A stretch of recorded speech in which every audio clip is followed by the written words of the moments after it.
آج مذاکراتی جو آپ لوگوں کا مذاکرات کی جو کمیٹی ہے، آپ لوگوں کے مطالبات جو بیسکلی تھے وہ تھے کہ جوڈیشل کمیشن بنایا جائے 9 مئی اور 26 مئی پر، یہ اور آپ کے جو اسیران کی رہائی ہے. لیکن جو گورنمنٹ کے اس کے بعد موقف آیا حکومت یقین کا، انہوں نے کہا تھا کہ یہ میٹر تو عدالتی میٹر ہیں، ہم ان کو کیسے ایک سگنیچر کے ساتھ ان سب کو رہائی دلا سکتے ہیں، یہ تو عدالت نے فیصلہ کرنا ہے.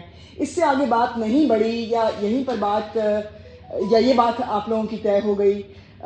کیا یہ مذاکرات کامیاب ہو جائیں گے؟ اسی پہ ڈیپینڈ کر رہے ہیں مذاکرات. بسم اللہ الرحمن الرحیم. اس فائل میں ہے مذاکراتی ٹیم کے لیے، گورنمنٹ کے لیے جو ہمارے مطالبات ریٹن فارم میں. نمبر 1. نمبر 2، ہمارے مطالبات بڑے کلیئر ہیں. سب سے پہلی چیز یہ ہے کہ اسیران کی رہائی ایز پر لا، یعنی کہ قانون کے عین مطابق، نہ میں ڈیل چاہیے نہ میں ڈھیل چاہیے.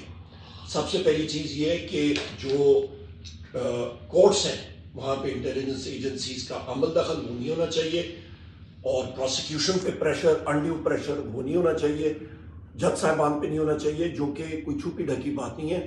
اسلام آباد ہائی کورٹ کے 6 جج صاحبان نے، سرگودا کے اینٹی ٹیررسٹ جج صاحب نے اور متعدد سیشن اور ایڈیشنل سیشن جج صاحبان نے یہ بات کہی تھی کہ ان کے اوپر بے تحاشا پریشر ہوتا ہے انٹیلیجنس ایجنسیز کی طرف سے، حکومت کی طرف سے، کہ وہ پاکستان تحریک انصاف کے لوگوں کے خلاف فیصلے دیں. اور ابھی بھی فیصلے بڑی تیزی سے وہ کر رہے ہیں، اور متعدد پرچوں میں ہم ساروں کو گھیرا ہوا ہے. ہمارے جو اسیران ہیں، وزیر اعظم عمران خان صاحب، شاہ محمود قریشی صاحب، ڈاکٹر یاسمین راشد صاحبہ، میاں محمود رشید صاحب، چودھری اجاز صاحب، عمر چیمہ صاحب، باقی ہمارے اسیران، ان ساروں کی رہائی آئین اور قانون کے مطابق، ایگزیکٹو آرڈر کے تحت تو کبھی ہو نہیں سکتا. ہم لوگ کوئی یہ نواز شریف نہیں ہے کہ ان کے پلیٹلیٹس لو ہو جائیں، ان کے پلیٹلیٹس کی جو چیزیں ہیں وہ مطلب فکس کی جائیں. فکس میچز میں ہم لوگ بلیو نہیں کرتے، امپائر سے ہی ہونا چاہیے. سر، مذاکرات آپ کی ضرورت ہے، حکومت کی ضرورت ہے؟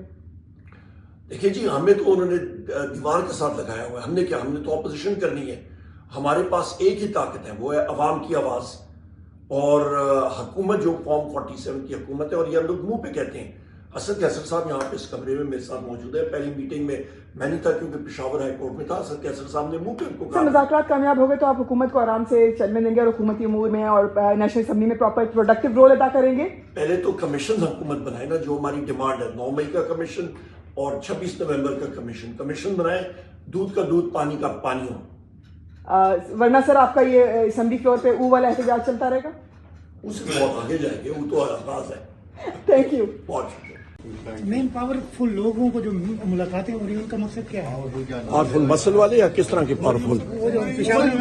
مجھے نہیں معلوم ان کے بارے میں. کیا یہ ویسی ایک رسمی کاروائی نہیں ہے؟ کیونکہ بہت ساری خبریں آ رہی ہیں کہ تمام معاملات تقریباً جو ہے وہ طے ہو چکے ہیں. ایسی کوئی بات نہیں ہے. آپ رسمی ملاقات کسی چیز کو نہیں کہہ سکتے ہیں. جو چیز ہوگی یہ نیگوسیشنز کمیٹی کے، یہ ہمارے ممبر ہیں، اسد کیسر صاحب، فارمر اسپیکر صاحب، راجہ صاحب ابھی اندر گئے ہیں، باقی صاحبان، علی امین خان صاحب بھی آ گئے. جو چیز ہوگی وہ نیگوسیشنز کمیٹی جو ہے وہاں پہ طے پائے گی. اور کرتے ہیں ٹاک.